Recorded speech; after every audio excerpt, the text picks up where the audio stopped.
দুনিয়াতে যত অদ্ভুত অদ্ভুত প্রশ্ন সব আপনি মুসা আলাইহিস সালামের মাথা থেকে পাবেন। বিভিন্ন বিষয়ে আল্লাহরে প্রশ্ন করতেন। সাইয়েদনা মুসা আলাইহিস সালাম আল্লাহরে বললেন, আল্লাহ আপনি আমার এমন একটা জিকির শিখাইয়া দেন যে জিকিরটার শব্দ আপনি আর আমি ছাড়া কেউ জানবে না।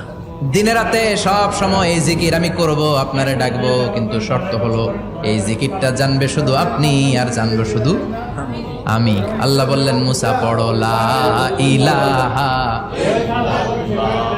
মুসা আলাইহিস সালাম কয়, মাবুদ এটা তো জাতীয় জিকির, সবাই জানে। আমি তো চাইছি এক্সেলেন্ট একটা জিকির, কারো কাছে নাই, শুধু আমি জানবো আর আমি পড়বো।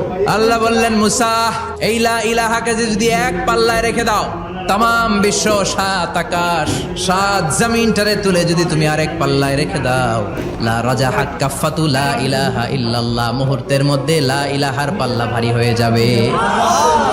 ও মুসা, তুমি যতই এক্সক্লুসিভ জিকির চাও, লা ইলাহার চেয়ে দামি জিকির আমার কাছে নাই।